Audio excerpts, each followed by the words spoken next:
예전에 신대원 시험을 준비하면서 이제 시험을 보고 면접을 보게 됐습니다. 근데 교수님이 제 전공을 이렇게 보시더니 좋아하는 철학자가 누구냐 그러다가 제가 대학 다닐 때 학부에서 동양 철학을 좀 많이 공부를 했어요. 사설을 배우고 그래서 공자를 좋아해서 제가 공자를 좋아합니다. 그랬더니 갑자기 교수님이 당황을 하시는 거예요. 신대원의 목사가 되려고 온 사람이 공자가 좋다고 그러고 있으니까 막 교수님이 갑자기 얼굴이 빨개지시더니 말을 더듬으셔요. 그러더니 공자의 사회성이 좋으신가 보죠. 그래서 내가 순간적으로 아차 싶었던 거예요. 여기 신대원에 왔지? 내가 그래서는 예 그러고서는 넘어간 적이 있었습니다. 사실 저는 공자를 매우 좋아합니다. 이 공자는 옛날 중국의 춘추 전국시대 때 제자 백가가 성행할 때 유가의 한 사람으로 이 유학의 모든 것들을 집대성하신 분입니다. 근데 우리는 이 공자 얘기하고 유교 쪽이 이렇게 보면 다 유교라고 얘기를 하잖아요. 근데 사실은 유학은 종교가 아니라 학문이에요. 유학인데 우리나라로 넘어오면서 제례를 너무 거기다 비중을 두는 바람에 제사라든가 이런 것들에 너무 비중이 거기 중심을 두다 보니까 유교로 약간 변질이 됐어요. 원래는 유학입니다. 제자 백가들 중에 한 학파입니다. 이 공자가 그 춘추 전국 시대에 나라가 뭐 여러 가지로 나눠져서 서로 전쟁하고 싸우는 가운데서 사람들의 인성이 막 파괴되는 것을 보면서 어떻게 하면 사람들이 어질게 살 수 있을까? 결국에 이 공자가 중심을 둔 것은 제사가 아니라 어짐에 있었어요. 도대체 어떻게 하면 사람들이 인을 가지고 살 수 있을까? 어질게 살 수 있을까? 그것을 가지고 이제 여러 가지를 책을 집대성했는데 그 중에 이제 대표적인 게 이 논어입니다. 논어라는 책에 보면은 제가 논어를 배운 지가 이제 오래돼서 기억을 거의 다 잊어버렸는데 지금도 기억하고 제가 제일 좋아하는 구절이 있습니다. 논어에 보면은 군군 신신 부부 자자라는 말이 있습니다. 이 말이 무슨 말이냐면 임금은 임금답고 신하는 신하답고 아비는 아비답고 자식은 자식다워야 그 사회가 정명하게 된다라는 것입니다. 무슨 말이냐면은 사람이 그 이름에 맞게 살아야 그래야지 그 사회가 제대로 된 사회다라는 것입니다. 임금은 임금이란 이름에 걸맞는 삶을 살아야 되고요. 신하는 그 신하라는 이름에 걸맞는 삶을 살아야 되고요. 아비는 그 아비라는 이름에 걸맞는 삶을 살아야 합니다. 또 자식은 자식이란 그 이름 앞에 걸맞게 살아야 그 사회가 제대로 된 어진 사회가 된다라는 것입니다. 유학의 가장 핵심을 두고 있는 건 바로 이 어질 인자인데 이 인에서 이제 파생된 것, 그 다음에 중요하게 생각하는 게 뭐냐면 충과 효입니다. 제사가 아니라 충과 효예요. 근데 이 충과 효, 이 유학이 우리나라로 넘어오면서 효라는 부분을 다룰 때에 제사라는, 물론 그 제법이 있어요. 제례에 관한 것들이 있는데 이것에 너무 중심을 둔 거예요. 그래서 우리나라 예전에 보면은 예속 논쟁이라든가 이게 뭐냐면은 왕비가 죽었는데 1년 상을 치를 것이냐 3년 상을 치를 것이냐를 가지고서는 이 신하들이 피튀기게 싸웁니다. 그게 유학의 본질이 아닌데 엉뚱한 짓을 하고 있는 거예요. 유학에서 말하는 효는요, 부모의 뜻을 받드는 것, 부모가 무슨 말을 하든지 그 말씀을 잘 듣고 그 뜻을 받드는 것이고요. 그 다음에 부모가 나이가 들어서 이제 움직일 수 없을 때 잘 봉양하는 것입니다. 그리고 입신양명하는 거예요. 내가 출세해서 이름을 날림으로 부모의 마음을 기쁘게 해드리는 것이지 제사를 해야지 그것이 효라고 유학에서는 절대 그것을 강조하고 있지 않습니다. 그런데 이상하게 우리나라에서는 와가지고서는 이 제사를 강조하는 거예요. 효, 가장 큰 효의 덕목이 뭐예요? 제사예요, 제사. 그래서 막 1년에 12번, 15번씩 제사를 드리는 사람들, 5대조, 6대조, 7대조까지 제사를 드리는 그런 집안이 있다는 거예요. 원래 유학의 본질은 살아계신 부모님에게 잘하는 거지. 그게 효입니다. 근데 이게 변질이 된 거예요. 부모님 살아계실 때 아무 효를 요만큼도 안 하다가 돌아가신 다음에 아무리 좋은 음식을 차려놓은들 그것이 무슨 소용이 있겠느냐라는 것입니다. 제가 드리고 싶은 것은 아까 처음에 말씀드렸던 그거예요. 사람이 사람다워야 된다는 거예요. 이건 비단 유학에서 말하는 것만이 아니라 오늘날 교회를 향한 하나님의 말씀입니다. 오늘 본문 말씀의 핵심이 뭐예요? 오늘 본문 말씀의 핵심이 예수님께서 예루살렘 성전에서 오늘 성전을 청결하게 하시는 일을 하셨는데 이 핵심이 뭐예요? 성전은 성전다워야 한다라는 거예요. 성전이 성전답지 못하기 때문에 예수님께서 오늘 다 내쫓으시고 둘러 엎으신 것입니다. 요즘 한국 교회와 지도자들의 타락과 이미지 실추는 어제 오늘 이야기가 아닙니다. 언론을 통해 끊임없이 부도덕의 문제와 교회의 분쟁, 목회자들의 성적인 문제, 재정 횡령, 비리, 부정부패 등 온갖 더러운 일들이 이 교회에 집중되어 있는 것 같습니다.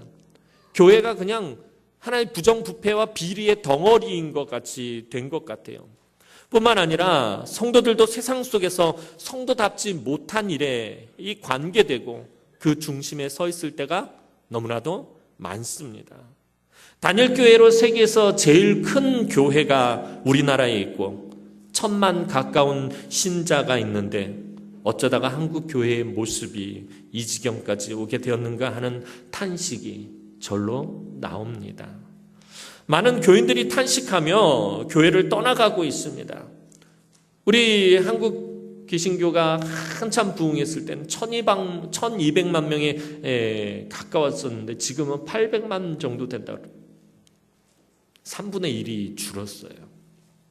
성도들이 교회를 다 떠나버렸다라는 것입니다. 주님도 2000년 전에 당시 성전을 잘못된 모습과 타락한 성직자들을 향해서 분노하셨습니다. 그런데 오늘 한국 교회를 바라보시고 탄식하시며 분노하실 것을 생각하면 두려운 마음을 떨칠 수가 없습니다. 요한계시록 앞부분을 보면 소아시아 7교회에 대한 주님의 칭찬과 책망이 기록되어 있습니다. 오늘날 한국 교회를 바라보시며 주님은 칭찬과 책망 중에 무엇을 하시는지 불을 보듯 뻔합니다. 책망 이전에 한국 교회를 바라보시면서 매우 언짢아하시고 불편하실 것 같습니다. 자, 요한계시록 앞부분을 보면 소아시아 7교회에 대한 주님의 칭찬과 책망이 기록되어 있어요. 예수님은 교회를 보시면서 평가를 하신다라는 거예요. 오늘 우리 교회를 바라보시면서 한국 교회를 바라보시면서 주님은 책망을 하실까 칭찬을 하실까? 뭘 하실 것 같습니까? 제가 말씀드리지 않아도 여러분들이 잘 알 것 같아요. 그럼 한국 교회에서 더 좁혀서 그럼 우리 교회를 봤을 때 우리 남은 교회를 하나님께서 바라보셨을 때 그럼 하나님께서 책망을 하실 것인가 칭찬을 하실 것인가? 무엇을 하실 것 같아요? 우리 교회를 바라보시면서 주님이 언짢아하시고 불편해하신다면 분명히 큰 문제가 있겠지요. 우리 모두는 우리 자신들을 바라보면서 깊은 자기 성찰과 반성으로 살펴봐야 합니다. 다른 사람을 판단하지 말고 먼저 내 자신을 정직하게 봐야 돼요. 우리가 항상 제가 말씀을 드릴 때 한국 교회의 문제점을 제가 비판하고 말씀드리거나 우리 교회의 문제들에 대해서 간접적으로 이야기하면은 우리가 제일 먼저 생각하는 게 뭐냐면은 내 자신을 바라보는 것이 아니라 다른 사람을 바라보는 게 된다는 거예요. 다른 사람이 잘못한 것, 다른 사람이 실수한 것, 다른 사람들의 허물을 우리는 자꾸 먼저 생각한다는 거예요. 내 자신을 바라봐야 돼요.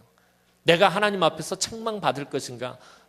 나 때문에 우리 교회가 하나님 앞에서 책망을 받을 것인가 칭찬을 들을 것인가 이 부분을 정직하게 따져봐야 한다는 거예요. 오늘 본문 말씀은 예수님의 공생의 마지막 부분에서 성전을 청결케 하신 사건입니다. 예수님은 2번에 걸쳐서 이 성전을 청결하게 하셨습니다. 공생애를 시작하시면서 처음 사역을 시작하시면서 성전을 청결하게 하셨고요. 그리고 이제 공생애를 마무리하실 때 또 예루살렘에 오셔서 성전을 청결하게 하셨습니다. 3년이 지났음에도 첫 번째 성전을 청결하게 하신 지 3년이 지났음에도 변한 것이 하나도 없습니다. 요한복음 2장에 이 첫 번째 사건이 기록되어 있고요. 또 마가복음 11장, 누가복음 19장에 기록되어 있고 오늘 마태복음 21장에 예수님께서 성전을 청결하게 하신 사건이 기록되어 있어요. 네 복음서에서 다 다 이야기하고 있다는 건 그만큼 이 사건은 굉장히 중요하다는 거예요. 예수님께서 굉장히 이 문제를 아주 심도 있게 다루고 계시다라는 것입니다. 네 복음서에서 다 다룬 사건이 몇 가지가 되지 않아요. 십자가의 사건과 부활의 사건과 그리고 이 사건, 그리고 한두 가지 사건이 더 있을 뿐입니다. 그러니까 그만큼 오늘 이 본문의 사건은 굉장히 중요한 사건입니다. 세계 각지에 흩어진 유대인들이 이 절기 때가 되면은, 이 유월절이라든가 이런 중요한 절기 때가 되면은 예루살렘 성전에 방문해서 제사를 드리게 되어 있었어요. 그러니까 남쪽 유다가 바벨론에 의해서 망한 뒤에 이 유다 사람들이 포로로 끌려가고 혹은 도망을 가기도 하고 피난을 가면서 세계 각처로 다 흩어져서 살게 됐어요. 그래서 예수님 당시 때는 로마에서 살기도 하고 또 헬라 지역에서 살기도 하고 소아시아 지역에서 살기도 하고 또 이 팔레스타인 지역에서 살기도 하고 애굽에서 살기도 하고 여러 곳에 흩어져서 살고 있었습니다. 근데 그 흩어진 여러 지역에서 유대인들이 모여서 공동체를 이뤘는데 그것을 흩어진 공동체로 해서 디아스포라라고 합니다. 흩어진 공동체들이에요. 이들은 자기들끼리 그곳에 회당을 짓고 그곳에서 율법을 읽고 묵상하고 또 모여서 자기들이 선택받은 백성으로서의 정체성을 잃지 않으려고 그런 공동체를 만들었습니다. 그리고 절기가 되면 그들이 다 모여가지고 한꺼번에 이 예루살렘 성전에 방문해서 이 제사를 드리고 그리고 다시 돌아가곤 했습니다.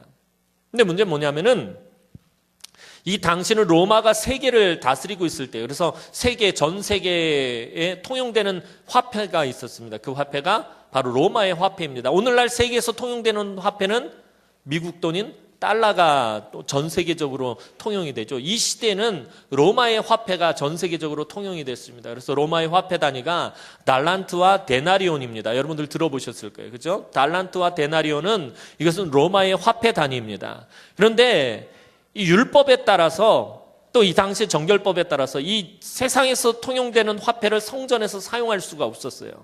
그러니까 성전에서 이 사람들이 무슨 문제가 생기냐면은 예를 들면 로마에서 살던 사람이 이 예루살렘 성전에 유월절날 제사를 드리려고 양을 한 마리 이렇게 데리고 오고 있었어요. 왜냐면 양을 제물로 드려야 되니까.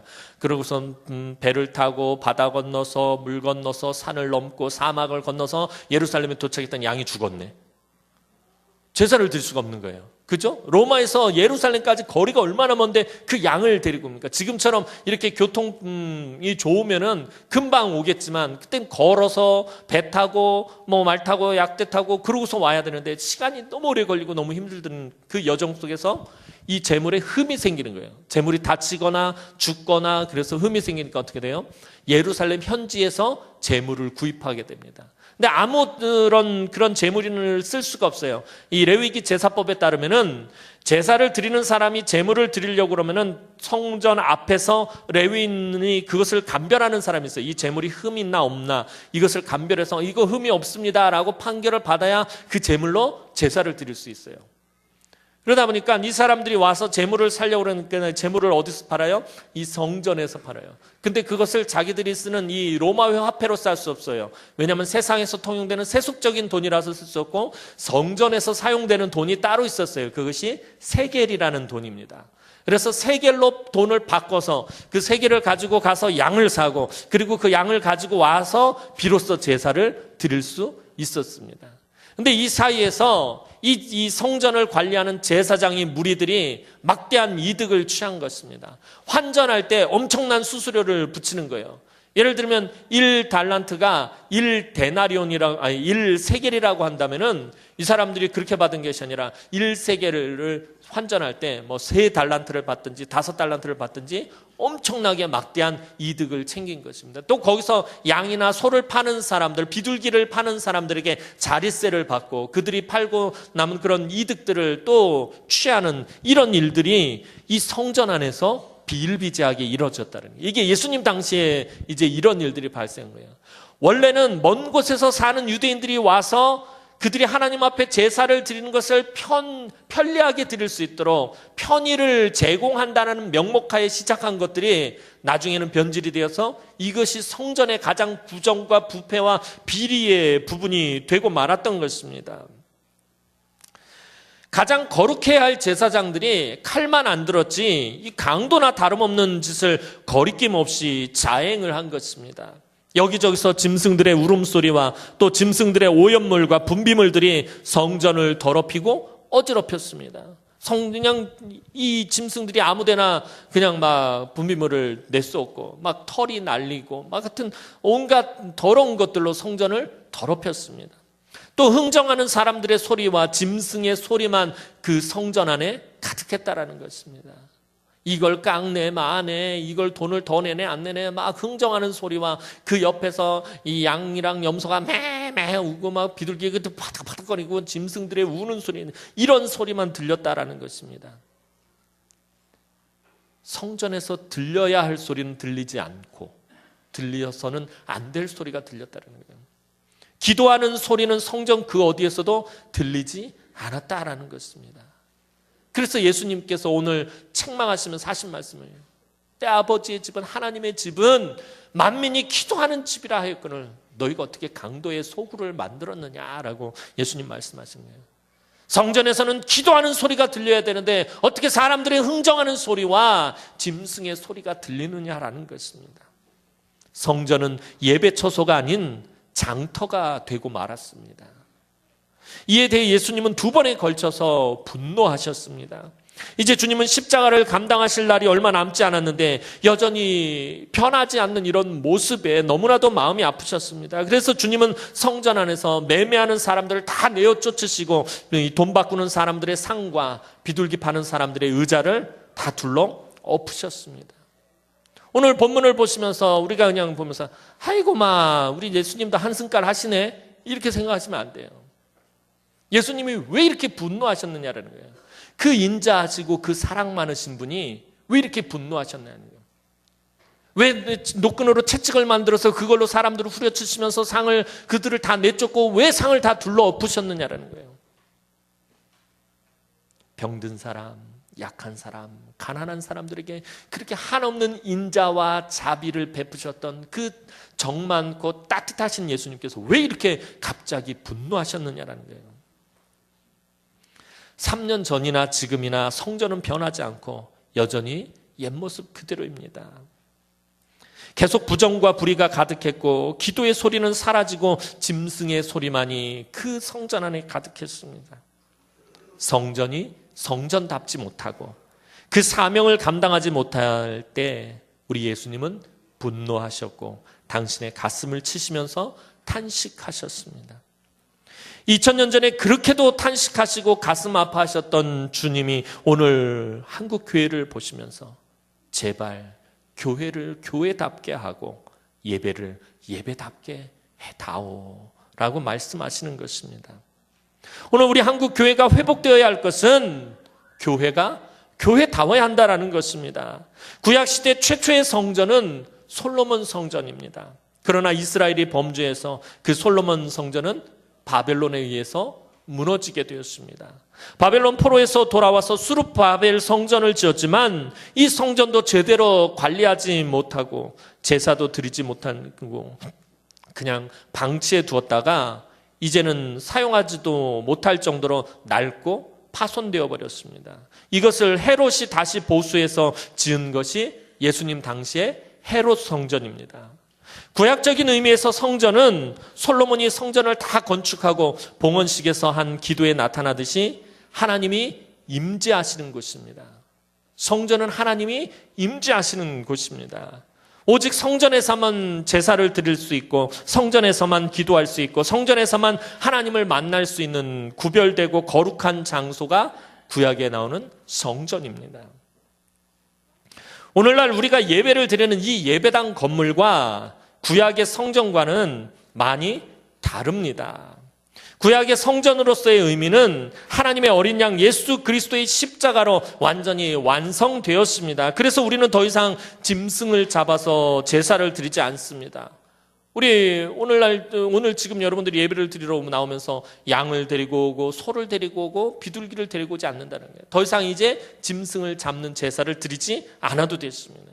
예수님께서 단번에 완벽한 제사를 하나님 앞에 드리셨기 때문에 이제는 더 이상 제사를 드리지 않아도 되게 되었습니다. 그러나 변하지 않는 부분이 한 가지 있습니다. 그것은 바로 거룩함에 대한 것입니다. 오늘날 거룩해야 할 성전으로서의 의미가 바로 교회입니다. 교회는 예수 그리스도를 구주로 영접한 택함 받은 사람들의 모임입니다. 세상과는 구별된 하나님의 자녀들의 모임입니다. 그래서 교회는 성전의 구약적 기능을 요구하지는 않지만 성전의 거룩함과 동일한 거룩함을 요구합니다. 구약시대와 같이 소나 양이나 비둘기를 잡아드리지는 않지만 교회는 하나님께 드리는 거룩한 예배가 있고 기도가 있는 곳입니다. 이 모든 것을 통해 말씀과 은혜를 부어주시는 곳이 교회입니다. 교회는 주님에 의해 새롭게 주어진 사명을 감당해야 합니다. 교회는 예배, 교제, 교육, 봉사, 구제, 선교의 사명을 가지고 있습니다. 우리의 예배가 신령과 진정으로 드리는 참된 예배가 되어야 하고요. 하나님께서 기뻐 받으실 만한 예배를 드려야 합니다. 그래서 교회가 항상 어떻게 예배할 것인가, 어떻게 하면 더욱 풍성하게 예배를 드릴 것인가 고민하며 함께 예배해야 합니다. 예배는 목사만이 인도하는 것이 아니라 여러분들은 그냥 이 예배에서 한 발자국 뒤로 물러나서 예배를 그저 관람하는 사람들이 아닙니다. 우리가 어떻게 하면 하나님 앞에 온전한 예배를 드릴 수 있을까? 일주일 동안 여러분들의 삶 가운데서 내가 어떻게 하면 하나님 앞에 거룩하게 예배할 수 있을까? 내가 어떻게 하면 하나님 앞에 온전하고 하나님 기뻐하시는 예배를 드릴 수 있을까 고민하고 또 그 문제를 놓고 하나님과 씨름하고 기도하다가 하나님 앞에 나와 예배해야 한다는 것입니다. 또한 교회 내에서는 다툼과 갈등과 욕심과 시기가 떠나고 한마음으로 화목한 성도의 교제가 있어야 합니다. 교회는 그리스도의 사랑 안에서 이루어지는 교제의 공동체가 되어야 합니다. 그래서 정말 예수님께서 원하시는 교회, 건강한 교회는 그냥 우리가 주일날 와서 예배만 드리고 가는 것이 아니라 사실은 우리 교회는 주일날 식당에서 중식을 제공하잖아요. 그래서 식탁 교제를 하는 거, 이거는 굉장히 성경적인 거예요. 식탁 교제를 하면서 서로 떡을 떼면서 지난 일주일 동안의 삶을 나누고 서로 위로하고 격려하고 또 서로 기도해 주는 이런 교제 공동체가 되어야 한다는 것입니다. 그냥 주일날 와서 예배만 드리고 확 가버리면요, 이 교제가 이루어지지 않는 거예요. 그럼 그날 우리의 예배는 사실 반쪽 예배를 드리고 가는 거예요. 진정한 예배는 예배 후에 이 교제까지 포함하는 것입니다. 그리고 봉사하고 헌신하고 수고하는 것까지 포함하는 것입니다. 그것이 하나님 기뻐하시는 온전한 예배인 것입니다. 또 끊임없이 말씀을 가르치고 양육하고 훈련시켜서 땅끝까지 복음을 증거하는 역할을 감당해야 합니다. 약자들을 돌보고 낮은 곳에서 이 봉사하고 섬겨야 합니다. 이런 모습이 없을 때 교회가 교회답지 못하다고 하는 것입니다. 교회가 교회답지 못하면 예수님은 탄식하시고 분노하시고 교회를 내쫓고 둘러 엎으실 것입니다. 이름만 교회라고 해서 다 교회가 아닙니다. 교회 간판을 걸었다고 해서 다 교회가 아닙니다. 교회로서의 사명을 제대로 감당해야 교회가 교회 되는 것입니다. 교회가 교회다워야 교회라고 할 수 있는 것입니다. 오늘 우리 교회의 모습이 예수님 당시의 예루살렘 성전과 같지는 않은지 늘 우리는 살피고 주의해야 합니다. 오늘 우리의 모습을 보시고 주님 뭐라 하실까? 늘 우리 그것을 마음에 두고 있어야 한다는 것입니다. 우리가 오늘도 하나님께 온전한 예배드림이 있는지 살펴야 합니다. 형식을 잘 갖추고 장엄하게 예배한다고 다 예배가 아닙니다. 아무리 격식을 다 갖춘 예배라 할지라도 그 예배에 참석하는 예배자가 예배에 합당하지 않으면 그것은 예배가 아닙니다. 역시 예배자도 예배자다워야지 예배가 완성이 되는 것입니다. 그저 1시간짜리 예배 의전을 관람한 것밖에 되지 않습니다. 또 달병가처럼 말만 잘한다고 그것이 다 기도가 아닙니다. 그저 욕심과 만족을 채우기 위해 요구만 하는 것은 기도가 아닙니다. 그저 하나님께 내 필요한 물품 목록을 요구하는 청구서를 드리는 것입니다. 헌금함에 넣는다고 그것이 다 헌금이 아닙니다. 하나님의 은혜와 은총과 사랑을 감사하는 마음이 없이 그저 복을 받기 위해서, 그저 내가 잘 되기 위해서 드린다면 그것은 돈을 주고 복을 사려는, 즉 성전에서 복을 매매하는 것과 마찬가지인 것입니다. 나중에 다시 헌금에 대해서 제가 성경적으로 다시 말씀을 전할 텐데요. 지금까지 제가 우리 교회 와서 헌금에 대한 얘기를 안 했어요. 여러분들 시험 들까 봐. 제가 드리고 싶은 건 헌금을 많이 내라, 뭐 이런 우리 교회 이런저런 목록 있는데 다 해라, 이런 것을 말씀드리는 것이 아니에요. 내가 왜 헌금을 내야 하는지, 내가 왜 하나님 앞에 이 예물을 바치는지 그것을 알고 드려야 된다는 거예요. 단순히 복을 받기 위해서, 내가 복을 받기 위해서 하나님 앞에 제물을 드린다면요, 이건 헌물이 아니에요. 헌물도 아니고 헌금도 아니에요. 하나님 앞에 드리는 것이 아니에요.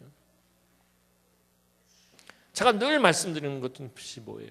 우리가 드린다라는 것에 대한 개념을 분명히 잡아야 된다는 거예요. 온전히 하나님 앞에 드려야 돼요. 제가 지난주 오후 예배 때 드린 말씀이 뭐죠? 하나님의 것은 하나님의 것입니다요. 하나님 앞에 온전히 바쳐진 것들에 대해서는, 그것에 대해서는 우리가 뒤도 돌아보지 말아야 돼요. 근데 우리는 늘 드리고 나서도 내 거라고 생각해요. 이미 내 손에서 떠났으면 내 게 아닌데 내 거라고 생각할 때가 많다라는 거예요. 헌금함에 넣었다고 해서 다 헌금이 아닙니다. 내가 복을 받기 위해서 헌금을 하는 거 아니에요. 내가 잘 살기 위해서, 내 자녀들이 잘 되기 위해서, 내가 만사형통하기 위해서 헌금을 하는 것이 아니다라는 것입니다. 하나님의 은혜가 너무 감사해서, 하나님의 사랑이 너무 좋아서 기쁨과 감사로 드리는 것입니다. 그것이 헌금의 본질입니다. 그것을 벗어나면 오늘 저와 여러분들이 내가 복을 받기 위해서 하나님 앞에 예물을 드리는 것은 오늘 성전에서 이 장사치들이 하는 짓이나 똑같다라는 거예요. 복을 매매하는 것이에요. 저도 복을 파는 장사꾼이 되어버리는 것이에요. 속된 말로 사꾼 목자가 되는 것입니다.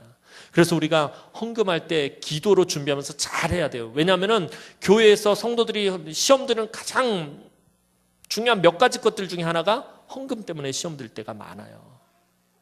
그래서 우리가 일주일 동안 하나님 앞에 기도하면서 정성껏 준비해서 드리는, 그리고 그것에 대해서는 하나님 앞에 드린 것이기 때문에 이제 내 손에서 떠난 것이에요. 그 다음에는 이 드린 예물이 온전하게 잘 쓰이도록 기도해야 돼요. 또 이 예물을 관리하는 분들이 이 예물을 잘 관리하도록 기도해야 돼요.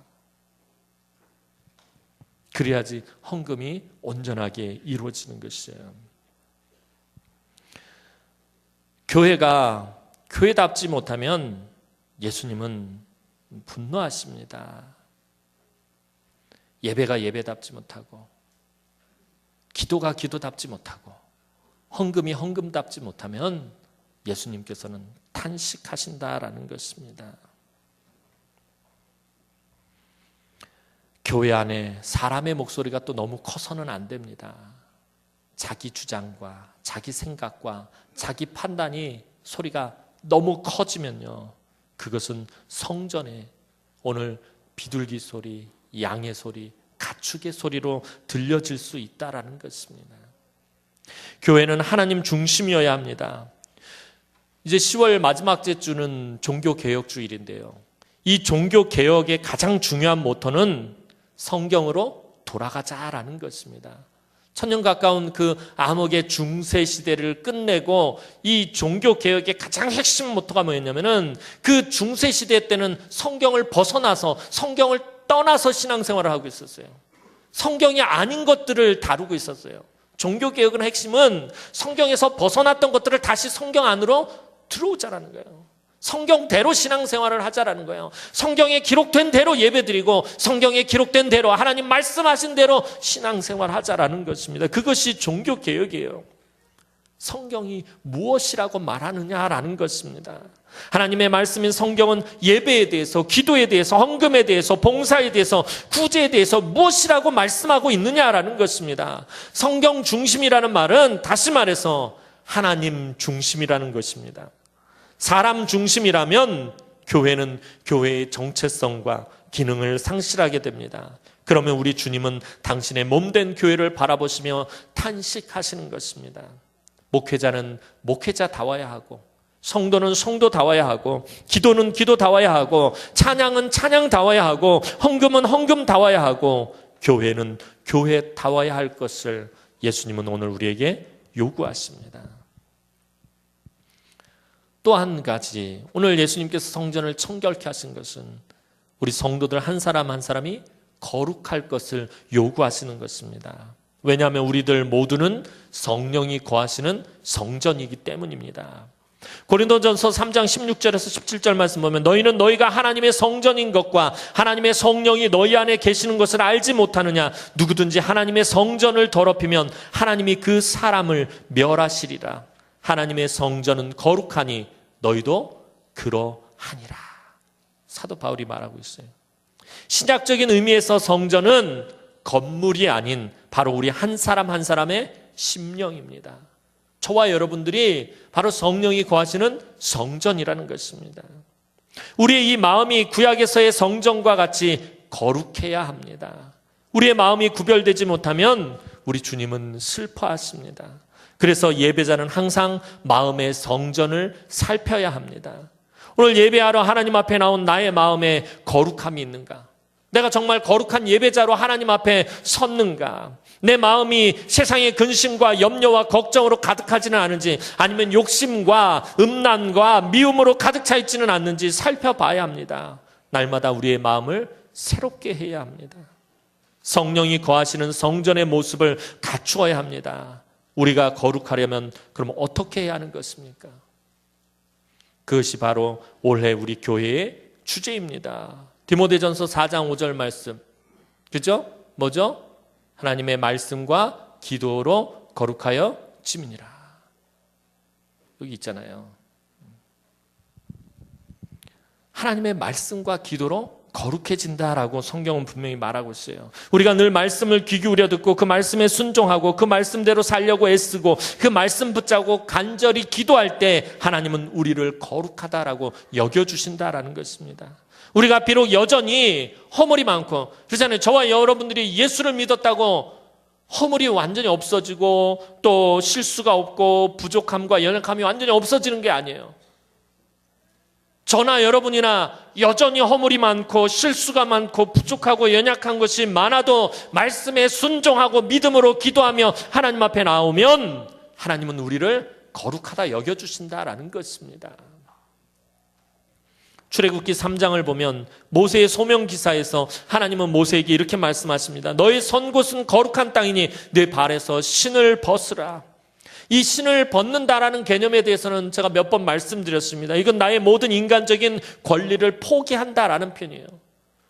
하나님께서 모세와 여호수아에게 네가 선 땅 거룩한 곳이니 네 발에서 신을 벗어라라고 말씀합니다. 너의 권리를 내려놔라. 너의 인간적인 모든 판단과 생각과 경험과 지식과 네가 가지고 있는 모든 불신들을 다 내려놓으라는 것입니다. 신을 벗으라는 하나님의 요청은 하나님을 향한 오직 경외심과 또 종의 모습으로 또 거룩함으로 하나님 앞에 나오라는 요청입니다. 내가 거룩하니 너희도 거룩하라. 레위기의 요구와 동일한 것입니다. 성경은요, 창세기에서부터 요한계시록에 이르기까지 단 한마디로 압축을 하면 이 말씀이에요. 내가 거룩하니 너희는 거룩하라는 거예요. 거룩함의 문제예요. 왜요? 저와 여러분들이 거룩해야만 하나님 나라에 들어갈 수가 있어요. 저와 여러분들이 거룩하지 않으면 하나님 나라에 절대 들어갈 수가 없어요. 근데 우리 스스로가 거룩할 수가 없어요. 그래서 하나님께서 어떻게 하신 것이에요? 예수 그리스도를 이 땅에 보내서 그 십자가를 지게 하시고 우리의 죄값을 치르게 하시면 그 보혈의 피로 우리를 깨끗하게 씻으셔서 거룩하게 하셔서 거룩하게 여기셔서 하나님 나라에 들어가게 만드신 것이에요. 성경은 거룩의 문제를 다루고 있는 거예요. 구원의 문제는 다시 말하면은 거룩함이에요. 저와 여러분들이 구원받았어요. 그죠? 여러분들 구원받으셨죠? 지금 당장 죽어도 하나님 나라 가실 수 있죠? 이 말은 다시 말하면 뭐냐면 저와 여러분들은 거룩하다라는 거예요. 거룩해야만 하나님 앞으로 갈 수 있어요. 거룩하지 않으면 하나님 앞에 갈 수가 없어요. 그래서 이 거룩함다라는 문제가 신앙생활에 있어서 정말 중요한 문제예요. 그런데 우린 이거를 너무 외면할 때가 많아요. 너무 어려운 것으로 생각하는 거예요. 거룩 그러면 왠지 마음에 부담감이 옵니다. 뭔가 하나님 앞에서 엄청난 일을 해야지, 아주 엄청나게 선한 일을 해야지만 우리가 거룩해질 것이라고 생각하는 거예요. 내가 거룩하니 너희도 거룩하라 말 때 앞에서 내가 거룩하니 할 때 하나님이 말씀하시는 거룩함은 퍼펙션이에요. 이건 완전한 것에 대한 이야기예요. 그러나 너희도 거룩하니라 할 때 이 거룩하다는 건 세퍼레이션이에요. 분리되고 구별되는 삶을 살라라는 것입니다. 세상 사람들과는 구별되게 살으라는 게 그게 거룩하다라는 거예요. 오늘 교회가 거룩하고 성도들이 거룩하라라는 말은 세상 사람들하고 구분된 삶을 살라라는 거예요. 세상 사람들이 다 질서를 어겨도 나는 하나님의 백성이니까 질서를 지켜야지. 그럼 그 사람이 거룩한 삶을 산 거예요. 남들 다 거짓말해도 나는 거짓말하지 않고 정직하겠다면 그 사람이 거룩한 삶을 사는 거예요. 다른 사람은 운전하면서 교통법규 어겨도 나는 교통법규 지키겠다면 그 사람이 거룩한 삶을 사는 것이에요. 남들 다 저 사람 욕하고 비난해도 나는 저 사람 용서하겠다는 마음을 가지면 그 사람이 거룩한 삶을 사는 것이에요. 다른 것이 거룩한 것이 아니에요. 구별된 삶을 사는 것이 거룩한 것입니다. 사실 이 거룩이라는 단어를 우리들에게 붙인다는 것이 감당하지 못할 하나님의 은혜입니다. 너무나도 사실 나를 부끄럽게 하는 단어가 이 거룩입니다. 오늘 우리가 거룩이라는 말을 들었을 때 사실은 한없이 부끄러워해야 합니다. 하나님, 내가 하나님 앞에서 사실은 거룩하지 못합니다.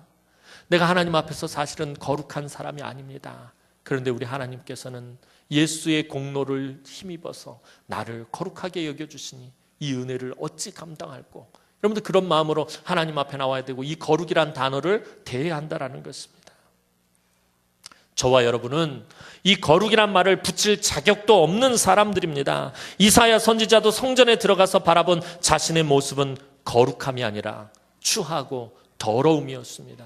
그 위대한 선지자 이사야도 자신의 본 모습은 사실은 추하고 더러운 모습이었다라는 것입니다.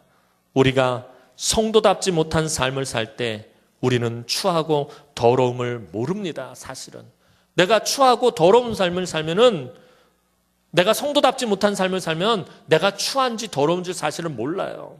그러나 빛 대신 주님 앞에 서면 우리의 더럽고 추한 모습이 다 드러납니다. 그 추하고 더러운 모습을 예수의 그 보혈의 공로를 힘입어 인정하고 고백할 때 하나님은 오히려 우리를 거룩하게 여겨주시는 것입니다. 너무나도 안타깝고 슬픈 얘기지만 사실 목사들 중에서 부끄러운 목사들이 너무 많습니다. 요즘 신문지상에 나오는 목사들의 이야기를 보면 부끄러워서 얼굴을 들 수가 없어요. 뿐만 아니라 부끄러운 장로님들, 부끄러운 권사님들, 부끄러운 집사님들, 부끄러운 교인들이 너무나도 많습니다. 오늘 교회의 가장 큰 문제는 거룩함을 점점 잃어가고 있다는 거예요. 구별된 삶을 잃어가고 있다는 거예요. 제가 몇 번을 아마 말씀드렸을 거예요. 우리 어머니가 저한테 늘 신신당부하는 게 3가지 있다고 말씀드렸죠. 여러분들 하도 들어서 이제는 다 귀에 못이 박혔을 거예요. 여자 조심, 돈 조심, 차 조심. 이 3가지만 조심해도 목회는 성공한다는 거예요. 여러분들도 마찬가지예요. 목사인 저는 이 3가지를 앞으로 죽을 때까지 조심하면서 살 거예요. 우리 장로님들은 내가 장로로서 조심해야 될 것 3가지를 정하세요. 우리 권사님들은 내가 권사로서 조심해야 될 것 3가지. 우리 집사님들은 내가 집사로서 조심해야 될 것 3가지를 하나님 앞에서 정하셔서 하나님 앞에 갈 때까지 그것을 조심하시기 바랍니다. 그럼 목사는 목사다울 것이고 장로다울 것이고 권사는 권사다울 것이고 집사는 집사다운 삶을 살게 될 것입니다. 교회 안에서는 거룩한 성도인 척하다가 세상으로 나가면 가장 세속적인 삶을 살 때가 많습니다. 우리 모습이 달라져야 합니다. 거룩함을 회복해야 합니다. 멋진 예배당을 짓고 장엄한 형식으로서의 성전이 아니라 성도들의 마음속에 거룩함이 드러나고 교회가 교회다운 거룩한 모습으로 회복되어야 합니다. 그럴 때 우리 주님은 교회를 향해 손에 드셨던 채찍을 내려놓으실 것이고 탄식을 그치실 것입니다. 사랑하는 성도 여러분, 예루살렘 성전을 향하여 채찍을 드시고 다 내쫓으시고 둘러엎으시며 강도의 소굴이라고 외치신 예수님께서 오늘 우리의 모습을 보시고 과연 무엇이라고 하실지 심각하게 고민해 봐야 합니다. 다른 사람 찾아볼 것 없이 내 자신을 먼저 들여다봐야 합니다. 나를 보고 주님께서 말씀하신다면, 나를 보고, 나 한 사람을 보고, 우리 교회를 전체 묶어가지고 남은 교회를 뭉뚱그려 묶어서 말씀하시는 것이 아니라 나 한 사람을 바라보시면서 내 모습 가운데서 무엇을 책망하실까? 채찍을 들고 내쫓으신다면 내 모습 중에서 무엇을 내쫓으실까? 내 삶에서 둘러엎으신다면 우리 주님께서 무엇을 둘러엎으실까? 정직하게 살펴봐야 합니다. 그리고 회개에 합당한 열매를 맺어야 합니다. 세례 요한의 말처럼 도끼가 이미 뿌리에 놓여 있습니다. 나무마다 회개에 합당한 열매를 맺어야 합니다. 그렇지 않으면 다 찍혀서 불에 사르게 될 것입니다. 요한복음 17장 17절 말씀 보면 그들을 진리로 거룩하게 하옵소서. 아버지의 말씀은 진리니이다. 하나님의 말씀은 진리이며 그 진리의 말씀이 우리를 거룩하게 한다고 주님은 분명히 말씀하셨습니다. 교회는 진리의 말씀이 있을 때 거룩함을 유지할 수 있고, 성도는 회개하며 기도할 때 예수 그리스도의 거룩한 의의 옷을 덧입을 수 있습니다. 교회는 교회다워야 합니다. 그것은 거룩함을 회복하는 데 있습니다. 우리 마음의 성전을 거룩하게 하며 주님이 원하시는 교회다운 교회를 지켜나가는 사랑하는 우리 남웅의 귀한 성도들이 되기를 주님의 이름으로 축원합니다. 기도드리겠습니다. 사랑과 은혜가 많으신 아버지 하나님, 은혜와 사랑을 진심으로 감사를 드립니다. 아버지여, 오늘날 한국교회가 너무 많이 무너졌습니다. 교회 지도자들도 많이 타락했습니다. 교회가 거룩함을 잃어가고 있습니다. 이 어둡고 혼탁한 세대 속에서 하나님, 우리 남은교회 하나님 앞에 거룩한 제단이 되어지게 하여 주옵소서. 교회가 교회다워지게 하여 주옵소서. 목사가 목사답고, 장로가 장로답고, 권사가 권사답고, 집사가 집사답고, 성도가 성도다운 교회가 되어질 수 있도록 하나님 은혜를 베풀어 주옵소서.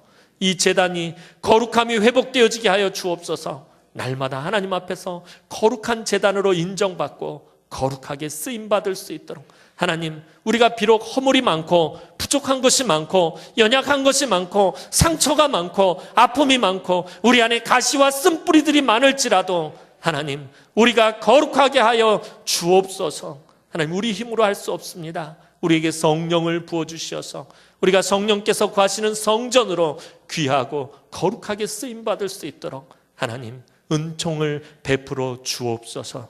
감사를 드렸고 예수님의 이름으로 기도드리옵나이다. 아멘.